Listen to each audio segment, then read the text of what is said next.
May I request Ishan Mahesh ji to come up the dais and say a few words, please, on this occasion.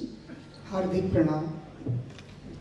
मैं बस संक्षेप में एक ही बात कहूँगा कि हमारी हिंदी की कवयित्री हुई है महादेवी वर्मा।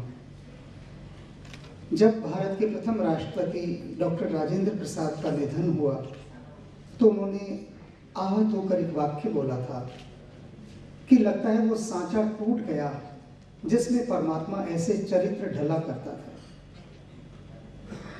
बहुत आहत होकर कहा था, लेकिन मैं उसमें थोड़ा संशोधन करूंगा। वो सांचा टूटा नहीं, वो थोड़ा विश्राम में चला गया था और उसके बाद उसी सांचे में उन्होंने श्रीमती अनीता शर्मा को बनाया। उस सांचे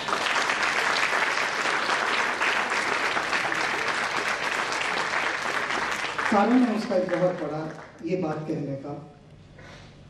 डॉक्टर राजेंद्र प्रसाद की सबसे बड़ी विशेषता थी कि इतने बड़े पद पर होने के बाद भी सरलता, सहजता और ईश्वर के प्रति असीम आस्था, ये उनका सबसे बड़ा गुण था जो उनको जानते हैं। उनकी पोती जिस महाविद्यालय में पढ़ती थी वहां पता नहीं था उनको कि ये डॉक्टर राजेंद्र प्रसाद की पोती है। तो महादेवी वर्मा ने कहा आपने कभी बताया नहीं? तो उन्होंने कहा उसकी कोई आवश्यकता नहीं थी। तो इतनी सरलता जब व्यक्तित्व में आ जाती है तो दिव्यता प्रकट होती है और वही दिव्यता विद्यालय के परिवेश में दिखाई देती है। हमारे यहाँ कहा गया यथा राजा तथा प्रजा, तो पूरा प्रभाव विद्यालय पर इनकी दिव्यता का दिखाई देता है।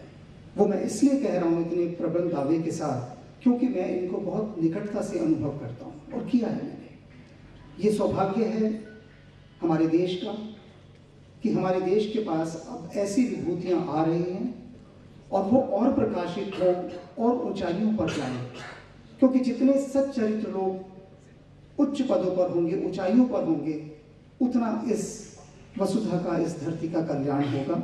और यही मेरी ईश्वर से प्रार्थना है कि इस जैसे सनातन धर्म पब्लिक स्कूल इस धरती पर और बढ़ाए। नमस्कार।